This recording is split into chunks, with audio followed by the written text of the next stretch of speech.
For many customers who are moving to the cloud, they want to know how to build and orchestrate data pipelines across on-premise, remote, and cloud environments. Hello, my name is Ricardo Sueiras, and in this session I'm going to show you how you can leverage Apache Airflow to orchestrate workflows using data sources both inside and out of the cloud. I'll be covering why customers care about orchestrating these hybrid workflows and some of the typical use cases you might see, explore some of the options you might have within Apache Airflow and some of the trade-offs you need to think about before diving into some code and a demo of building and orchestrating a hybrid workflow. I'll be sharing the resources, including the code I use in the demos, at the end of the presentation. Apache Airflow has become a very popular solution for customers who want to solve the problem of how to orchestrate data pipelines. Rather than building and relying on a homegrown solution, Apache Airflow provides a proven set of capabilities to help you create, deploy, and manage your workflows. It also has a great community of contributors who are driving and innovating the project forward. And for customers who have a strong preference for open source, it has become a key part of their data engineering infrastructure. As customers move to the cloud, they look for help in how they build these hybrid solutions that can integrate with existing legacy systems and leverage the data that resides in those wherever that data might be. As customers build those data pipelines, they encounter, however, a number of challenges. For some data, for example, there may be some stronger regulatory or compliance controls that limit where that data can be processed or where that data can be reside, yet they still want to get insights from that data. Customers may want to integrate into legacy and heritage systems who can't move to the cloud for whatever reason. And they want to do this in a way that's simple and doesn't rely on overly complex solutions. And they also want a cost-effective solution in case they want to move large volumes of data. So it's no surprise Apache Airflow has a number of operators that allow you to simplify how you can orchestrate your data pipelines. But which one of these is best suited for these hybrid scenarios? Now, the reality is that most of the Apache Airflow operators can work as long as you've got network connectivity to the systems that you're connecting to. Architecting solutions that work across hybrid environments require some planning and consideration of the different strengths of each approach, especially when you're considering the compliance and regulatory concerns. For example, if we wanted to build a workflow that performed a regular batch processing of some data, for example, in a MySQL database, that we've got deployed across our remote, our data center, and our cloud environments, we have a number of different options we might want to consider. We could use, for example, the Python operator to remotely access our data sources. We could run and create code in Python, and that code would run in an Apache Airflow worker node. We could reuse that code. We can package it up as a plugin to make it simpler and more reusable.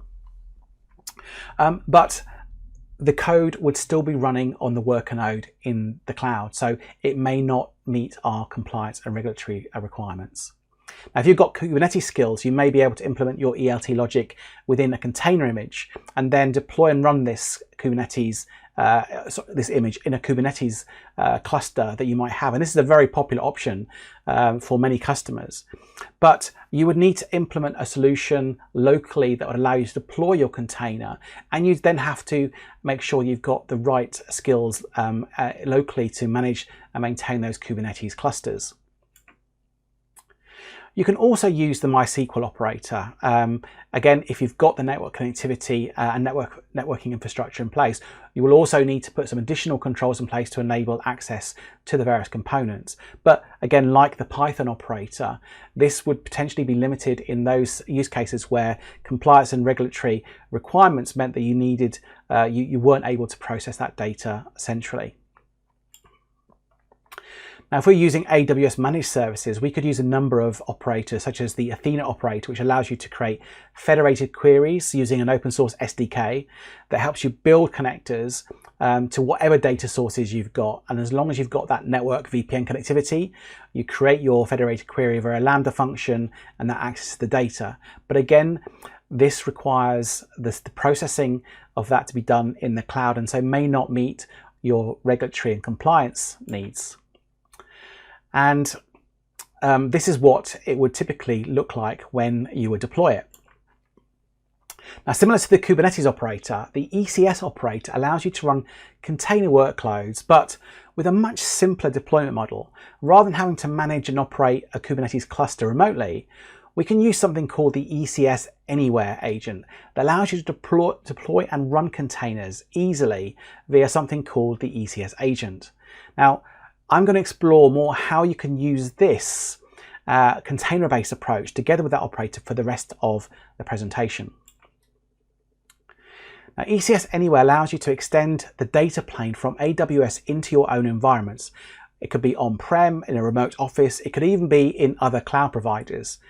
And it provides a simplified deployment that makes it really easy to get up and running and requires only outbound connectivity. And it runs on a number of Linux operating systems, as you can see there. And very recently, we added also Windows support as well. And once you've installed this agent on a host, you effectively have a managed container which allows you to then deploy via the ECS control plane into that environment. Now, a common pattern for Apache Airflow is to actually containerize your ETL logic and then run this one of the container operators, whether it's the Kubernetes one I talked about or the ECS operator. So we're going to take this approach in a second in a demo, and we're going to typically show you how we can develop some simple ETL logic. We can package that as a container image, we can push that container image to our repository, and then we can deploy it and run it anywhere. And when we're using ECS Anywhere, that means anywhere where the ECS Anywhere agent is running. And we can then use the Apache Airflow operator to then allow us to orchestrate the running of those container images to anywhere where that agent is running. So let's take a look at actually what we're going to build in the demo. So this is going to be our hypothetical scenario. We have got our cloud environment, we've got a number of MySQL databases, and we want to store extracts of that in our central data lake. And we want to bring that information from all of those environments, but we don't want to deploy complex VPNs. We want a really simple solution. We've got limited IT resources at these external locations. We want to create a workflow in Apache Airflow to orchestrate this on a regular basis, ensure that we can centralize the management and operations of those workflows so that we can execute them, schedule them, but also see the output and make sure they're running as they need to be. And these workflows, will use the ECS operator in conjunction with the ECS Anywhere agent to allow us to deploy our container from AWS into that remote environment and then run the ETL logic and then push that data into our data lake. Now, this is the actual architecture of what we're going to build in the demo. We can break this down and we can see that these are our MySQL databases. The one at the top is the cloud-based one. The one at the bottom are local. And then we've got our data lake there. We're going to create our ETL image, container image. We're going to Dockerize it and we're going to push that to a repository. We're then going to run that and test it locally on the ECS control plane. And then we're going to actually deploy that locally via the ECS agent. And then finally, we're going to create a workflow that puts all these pieces together and shows us how we can orchestrate and start to use all those moving parts to manage and kick off those ETL processes, both in the cloud as well as in our remote location. Right, that's enough of the presentations. I'm going to switch now to code and we'll take it from there. Okay, so let's go into code. So this is the repository. I'm going to be sharing the link later on that contains all the code I'm going to use. And I've checked it out already into this repository. We've got a couple of databases. One is in RDS and it contains a sample table of customers. If we have a look at those, we can see it's just some sample which I generated using a sample data generator. We also have a EC2 instance running the same or similar rather database schema but different data. And the EC2 instance here is simulating a remote office. It's not connected to anything at the moment, and we'll show how we can install the ECS agent and bring that in a second. So we've got the data. Let's come out of here. And we've got our ETL logic, our code, which we can see in the app here. And if we look at this code here, this is the sample Python code that takes a number of parameters, which we can see at the bottom here. First of all, it's an S3 bucket we want to create and store this, the file name we want to use, the query we want to pass in, and then the AWS parameters. Now, the reason why we need the AWS parameters is because we need to know which database to connect to. So if we go onto the AWS secrets where we're using and storing this information, we can come to this sample one here, which I'm not using, and these values are stored here.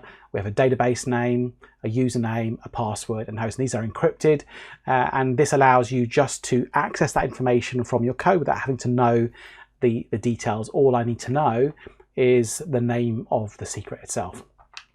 So that allows everything to be nice and secure. So we can try this out. We can run, I've got some sample queries here. And if we run this, we should get two things should happen, because what this code does is it runs a query and then it uploads this to our sample data lake on Amazon S3 bucket. So if we run this, may the demo gods be happy with us. And we've got a result, which is good. We can see it's returned just the data from the Polish users.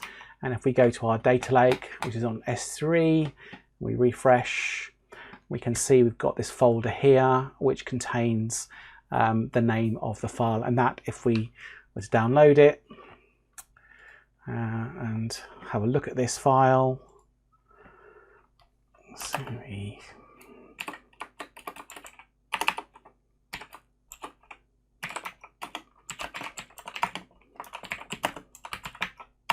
you can see that it's our data. Okay. Right, so we've now got this script working, which is the first part. So the next part is to actually containerize this. So within this folder, I've got a setup script, which goes through the process of actually how you typically would do this. Now I'm using AWS, so I'm going to build and package this up and store this in Amazon ETL, which is the container repository that Amazon provides. And we're going to create a manifest and tag it so that we can then run this. So to make this easier, I've created a setup script. So I'm just going to run this script here. And that's going to go through all the processes. I'm going to put the video on pause whilst it's doing this, because it takes about 5 to 10 minutes whilst it's doing that on my home broadband connection. Okay, that's now finished. It took about 15 actually minutes on my slow broadband connection.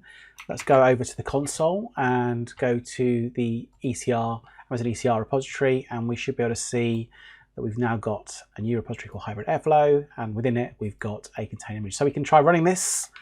If we try and run it through Docker run,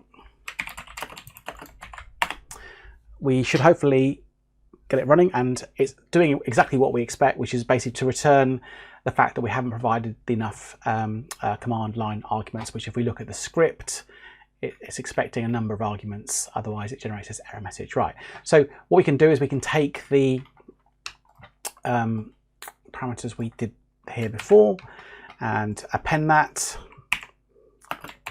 and let's see what happens. And it's actually failed, but this is actually to be expected. The reason why is we've created a container and we're now executing that container, and that container is now trying to access AWS services, but there's no credentials in that. So what we need to do is we need to pass in the AWS credentials. So what we're going to do is I've got, because it's a long command line string, I've actually got this already prepared. And what I've done is I've created 2 environment variables which contain my access key and secret key, pass them in, and that will actually then be passed into the container. And this time, if it works, hopefully it should return exactly the same results. The next step is to take our container and now deploy it in the cloud. For this, we're going to use AWS ECS, Elastic Container Service. And we're going to provision an ECS cluster, create a configuration, a task, which will take our container that we've just created and then run that. So how do we do that? So what we're going to do is we're going to create an environment using infrastructure as code. For that, I'm going to use an open source project called CDK, or Cloud Development Kit.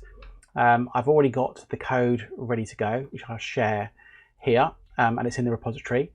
We have got some parameters we need to define for our cluster, such as the cluster name. We need the container image, which we just created in the script, so we define that here, and then the S3 bucket, which we're going to use later on. We then have two stacks. The first creates some networking infrastructure, our virtual private cloud, and then the second one actually creates the actual cluster itself, including all the permissions we need, scoped down to the bare minimum so that we only can do what we need to do in order to run this task.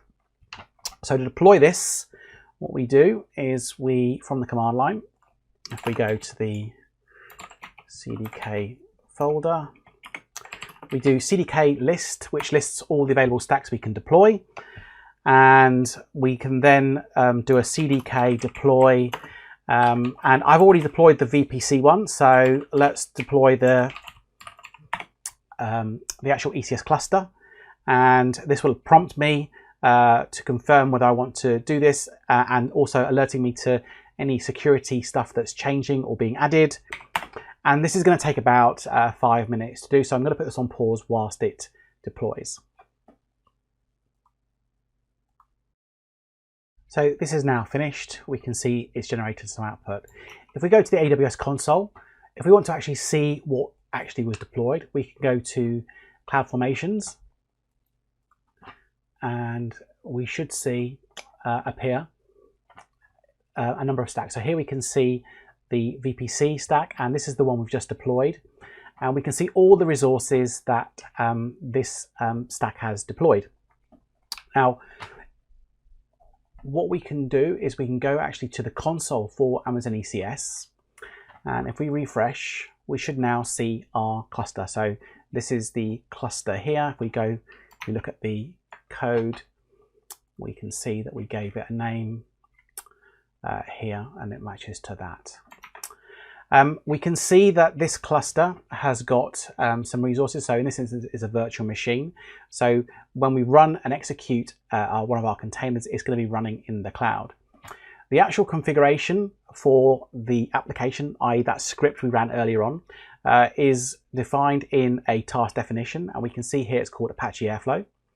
And when we click on here, we can see the configuration of this task. And if we go down to here, we can see that we've got the container image name that we created, and then we've got the command that we're going to pass into that container. So we can quickly test this out to make sure it's working by running the task and then defining where we want this to run. So in this instance, we're going to run it on that in the cloud. So we're going to run it on an EC2 instance. We click on Run Task, and it's now pass that task to the resources of the cluster.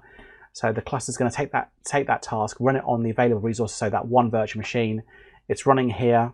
We can see it's in the state of pending, because the first time the image is running, it's going to download it from Amazon ECR, and then it's going to execute it. Subsequent runs will be quick, unless you change the image, of course.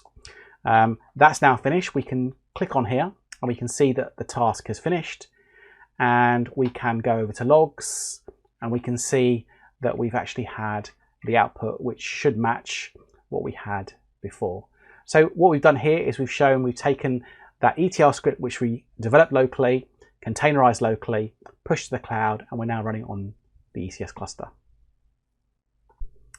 The next step now is to show how we can create a hybrid version of this, i.e. running in your remote location. So it could be your data center, a remote office, or even another public cloud. So for that, we're going to use ECS Anywhere, which I talked about during the presentation. And I have an EC2 instance, which if I go and I can connect to it. I've got the details here and I've got the IP address. Oops, not sure what happened there. Okay, that's, there we go. And now I can connect to it because I have the key here. It's running Amazon Linux, so I connect using EC2 user, and I'm now connected. Now on this EC2 instance, even though it's running on AWS, I'm mimicking a remote office. And on this EC2 instance, I'm actually got MySQL running.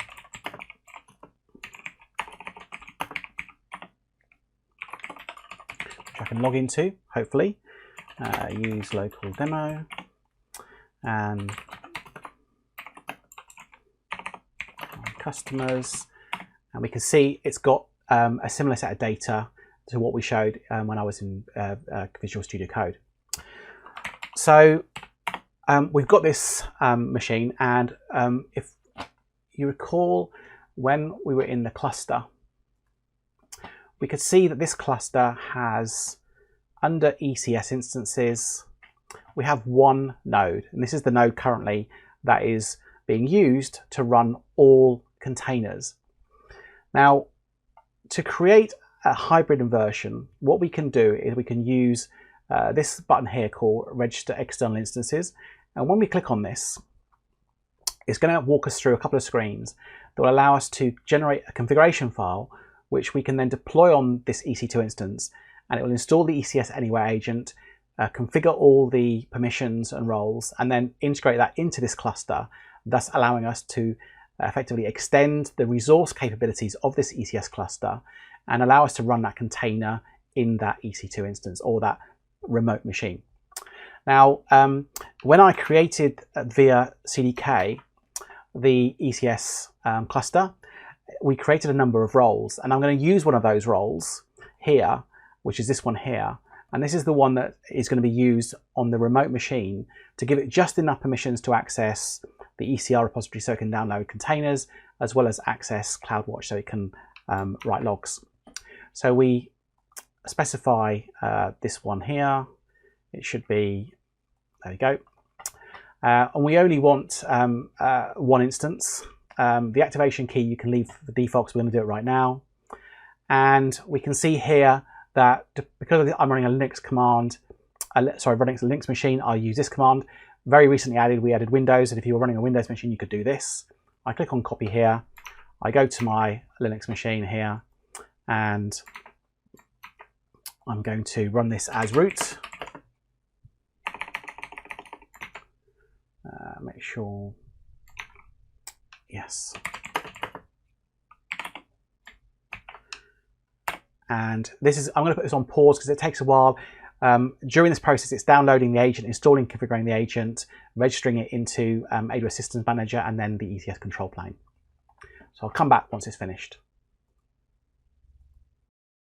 It took about 5 minutes to run, and we can see that it's been successful. It's giving us a message saying that it's been successfully integrated.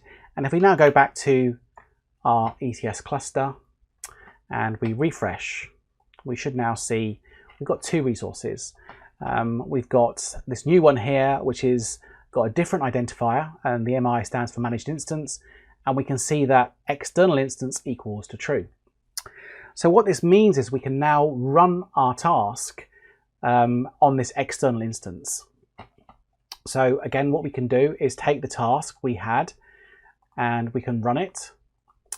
And this time we're going to select the external launch type, and the external launch type will match that instance that we've just added via ECS Anywhere.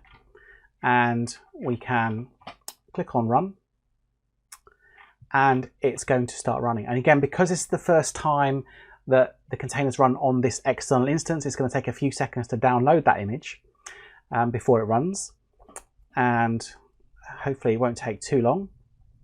One of the advantages of it being an EC2 instance is that it's got a good speed. When I was doing this on my machine here, it took a while. My internet speed here is not great. So give it a few seconds, it's run, and we can see that it's run here.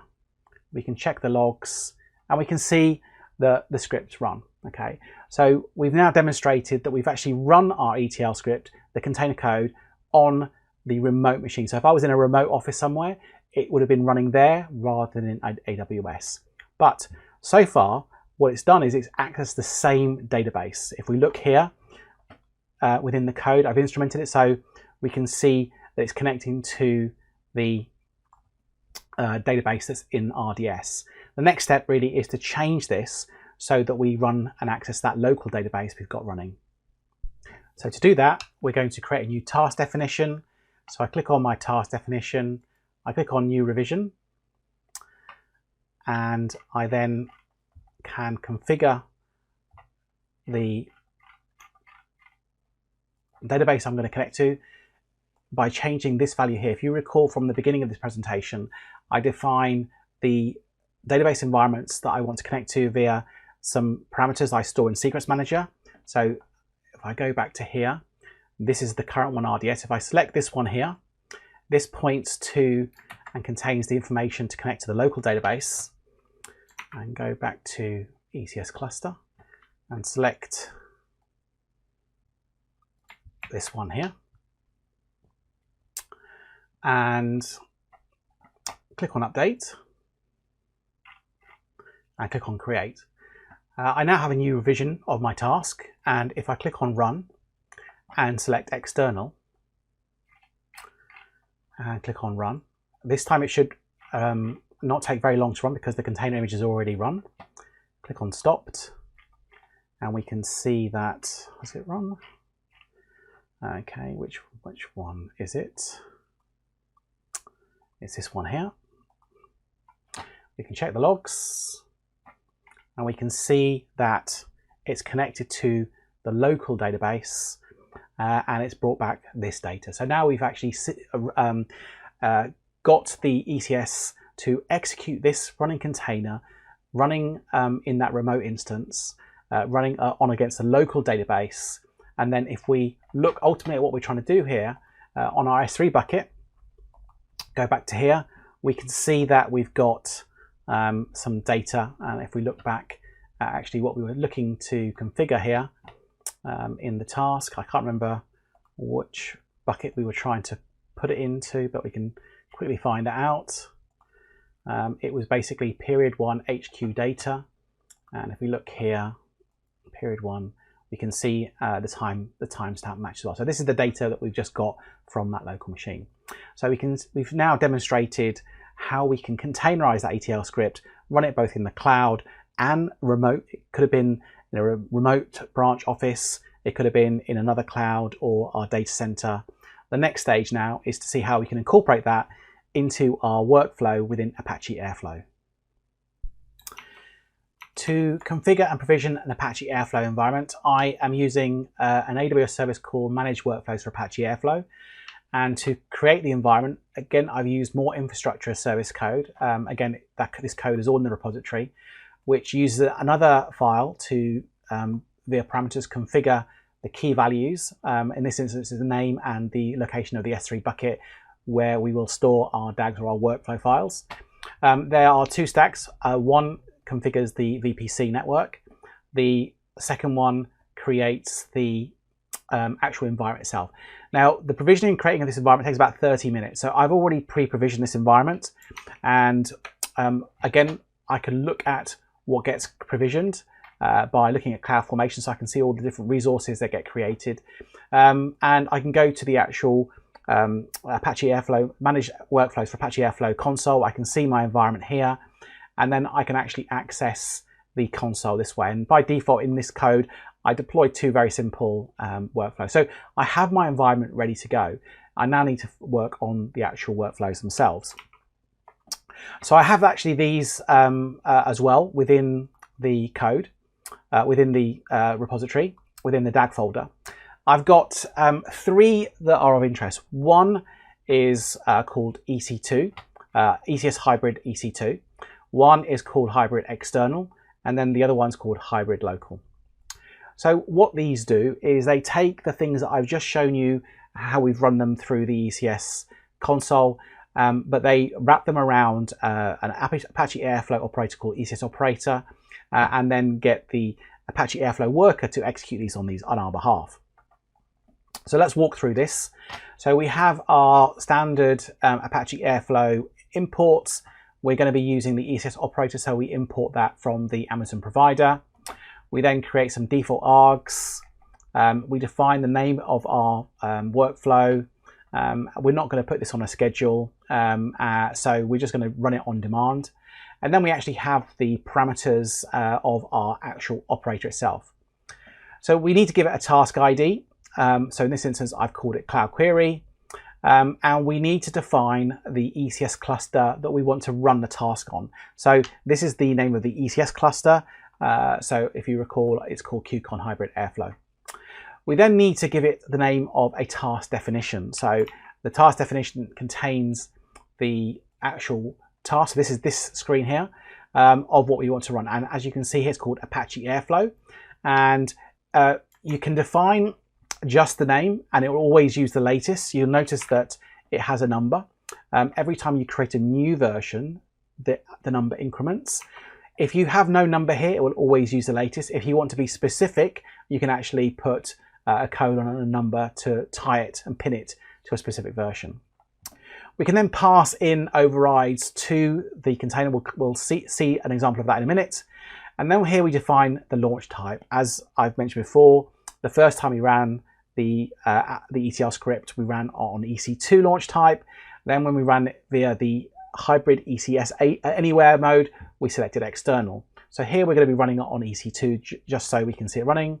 We then define the log group that this ECS cluster has been configured, as well as the prefix for this particular task, so we can see the output of this task when it runs. If I look at the external one, this actually looks exactly the same. The only difference being is the launch type is external. And then but both this one and the EC2 one are running the task as is. And if we recall, that is running it against the RDS instance. But what if we wanted to, for example, pass in new queries or connect to different databases? Well, here we can actually use the override.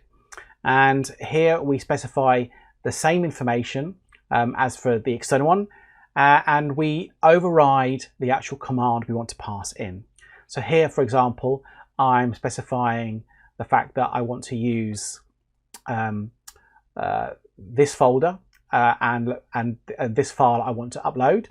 I select a query, and here I specify a different MySQL instance. Now, just to make this interesting, what I can do is I can change that to a different name, and we can deploy these into our Apache Airflow cluster. Now, typically you would do this through a CI/CD pipeline. I'm going to just upload them into the folder here. So I'm going to just upload these and the project QCon, and they should, so local external. So I upload these here. So this is uploaded into the Apache Airflow DAGs folder. We can see them here, and it will take a few seconds before they actually appear in the Apache Airflow console. So we'll give it a few seconds. I'm going to put it on pause while we wait for this to happen. So that took a couple of minutes, and we can now see that the DAGs, the workflows, are in the Apache Airflow UI. If we open up this one and check the code, we can see that it's the same code that we saw in Visual Studio. So let's enable this and trigger it. And what we should see is after a short while, the Apache Airflow is handled this over to the scheduler. Scheduler is running it on a Apache worker node.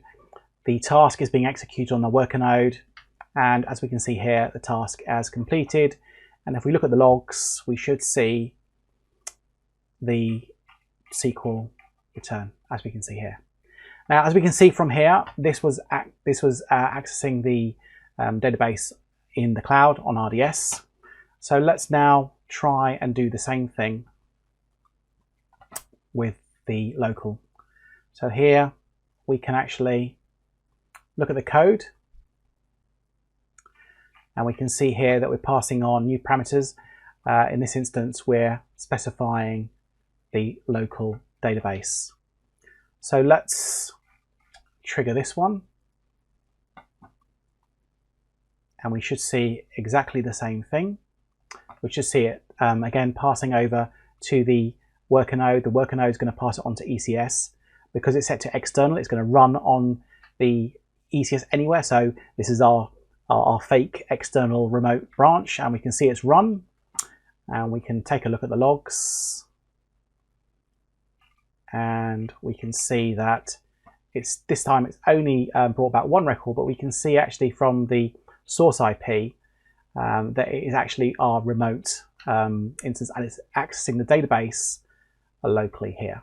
So now I've showed these as two separate workflows, but in reality, when you create your own hybrid workflows, you would use these in conjunction with other activities, other tasks, in order to create your data pipeline.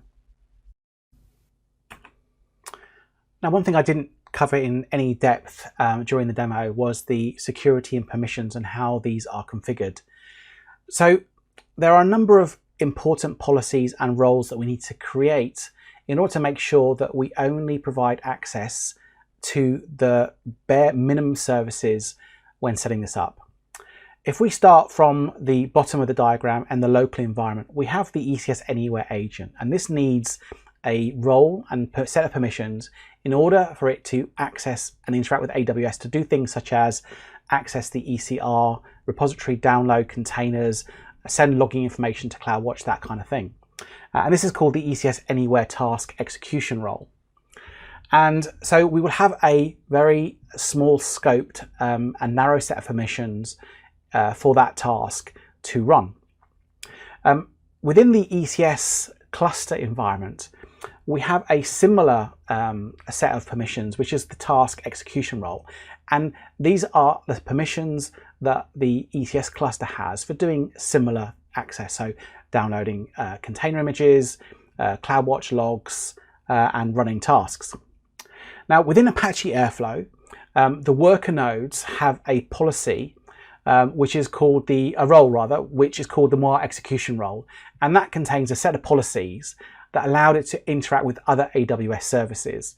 So, for example, it allows us to run and execute ECS tasks, and then finally, within the actual containerized application itself, we have then the task permissions. So within the actual code that we're running, what permissions do we need that code to have in order for it to work? So in this instance, we need to make sure that we've got access to RDS, that we've got access to the S3 so we can copy the files. And that is the same policy that's used both in ECS cluster when it's running in the cloud, but also when it's running locally in the ECS Anywhere tasks. So it's still using the same policy, but the difference is that one, when it's running on ECS Anywhere, it's running and using that policy locally in your local or remote environment. And then when it's running in the ECS cluster, it's running in the cloud.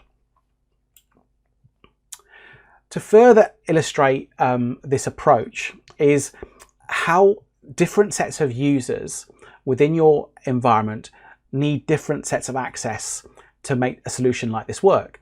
So typically we've got two kind of personas here. At the top we've got the data engineer, who typically what they care about is actually creating the code and orchestrating the data pipelines. And they don't really want to know much about the plumbing underneath that.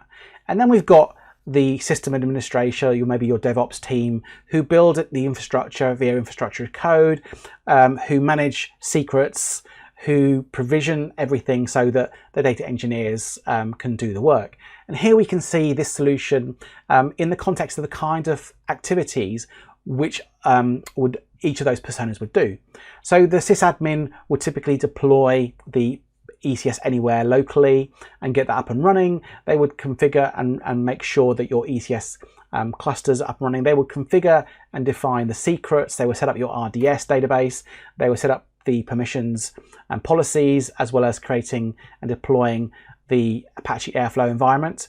And then the data engineers at the top, they would actually create the ETL scripts and containerize those using typically your standard software development lifecycle approach. But they would also create the DAGs, the workflows within Apache Airflow, and deploy those. And typically most organizations will have a kind of CI/CD system for both of those approaches, both for creating the DAGs, but also for their ETL workflow. The output of that being a workflow DAG file, which gets deployed onto the Apache Airflow, or a container image that gets pushed into the your container repository. So here in this example, I'm showing that it's S3 for Apache Airflow and the ECR, Amazon ECR as the repository, the image repository. And we can see here how this enables a nice clean separation of duties for both those activities, so that as a data engineer, I can focus on writing just the scripts that I have, committing my code, and it would automatically deploy those into the right repositories, and I can then use the ECR operator to actually execute those, and I don't have to provision any of that stuff, and I don't need to know things such as the secrets for the resources I'm accessing. Now, one of the things I like about using containers, and specifically the ECS operator approach in conjunction with ECS Anywhere, is there are a couple of strengths. First of all, implementing this solution is super simple.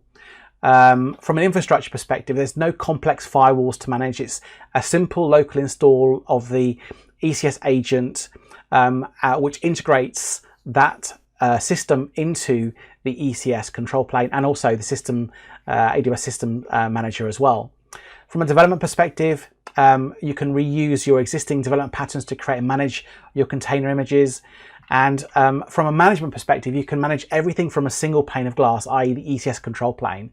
It's easy to separate the duties, as I've just shown in the previous slide. So you've got clear separation from what the data engineers are doing versus your system admin and potentially the people who manage your secrets. And your data engineers have standard operators they work with. They don't have to learn or create new operators. The ECS operator is a standard operator that is part of the Amazon provider package. So the code that I used in the demo can be found at this link. There's also a link to a blog post which will actually walk you through building the whole thing if you are interested in doing that. I have also got a link here to the presentation, and if you have got a couple of minutes to share that feedback, I'll be much appreciated. It's only about 3 or 4 questions, and you'll get a copy of the slides as well. So thank you very much for your time. I hope this has been helpful, and I hope to see many more of you building these hybrid workflows using Apache Airflow and the ECS operator. Thank you. Hi, Ricardo. That was insightful as always. I see there's a demand for the GitHub link. People already want to run your tutorial and see how they can actually build this. I hope so. It should be straightforward actually, and I'm interested in what people do with that, because obviously this is just an idea, right? Hybrid is super interesting, and I'm kind of like interested in what other people might do, how they might take it, use different variants, So I'm at KubeCon at the moment, and I've been having interesting conversations about with data engineers about how they're using containers to do exactly what we talk about here in the demo. So watch this space, the Kubernetes version hopefully coming soon. This is fascinating. Can you please share more? What's the conversation like around hybrid? So yeah, so I think the conversation really is around,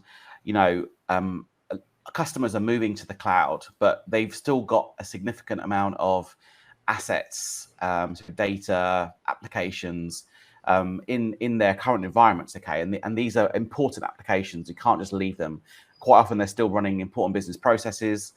Other customers who are in, say, industrial segments, They've got remote offices with very little local IT skills. And so what's really needed, or at least why they're telling me this is a nice solution, is that they don't have the expertise to run a remote Kubernetes cluster, right? They want a really simple solution that literally they can just run, install, and then leave it. Okay, and I think that's the beauty of these kinds of solutions. It's fascinating. I remember when hybrid, the conversation about hybrid just started was always confusing between, do you mean hybrid like having some of the workloads on-prem and then on the cloud, or hybrid like among the different clouds? So it could actually be both, right? It could be absolutely both. I think, it depends on really what the customer's trying to do. Sometimes I have had customers who are moving from one cloud to another. And so they've got data assets in one cloud and they want to access them and incorporate them in their data pipelines. I think the key thing, though, is, we've always been able to do this with Apache Airflow as long as you've got network connectivity. But network connectivity comes at, some complexity. Right. So I think solutions like this make it really, really super simple, because effectively it's just an outbound connection from the agent. There's no VPNs required. It's all encrypted, so it's secure. And I think that's the key. And I think that the reason why I think we'll still see that hybrid is that, especially in Europe, there are lots of regulatory and compliance use cases where you can't do the processing using your Apache Airflow operators in the cloud, right? So you've got to do them locally. You've got to do that locally, and so that's where solutions like this can help you out. Got it. Interesting. Well, we have the last question before we have to wrap up. So how does Apache Airflow compares to AWS Glue? So I think it's. I would say that a better comparison is Apache Airflow and step functions. They do very, very similar thing. They're kind of orchestrators. And I think what I'm a little bit familiar with AWS Glue, but that I would say that is more used for doing more of the ETL stuff. So the stuff that I was doing in the container is typically what you would do with AWS Glue. And you can actually obviously orchestrate AWS Glue with Apache Airflow, which is a very common pattern. Oh, that's fascinating. Ricardo, thank you so much for joining us today. It was super insightful. Folks, everyone who wants to continue the conversation with Ricardo, please join the Hangout with Ricardo by clicking on the yellow banner on the schedule page. Once you go to the schedule page, you can see yellow banner right there. So just click it. It's going to take you to a Zoom. And during the break, when you have the time, check out the sponsor area when you can opt in to unlock ebooks, white papers, demos, and giveaways. Ricardo, thank you so much for joining us today and sharing your knowledge and experience with everyone. Thank you, Addy, for the opportunity. It's been really great, and I hope everyone's enjoying a great QCon. Likewise. Take care. Thanks. Bye. See you on the Zoom chat. Yes.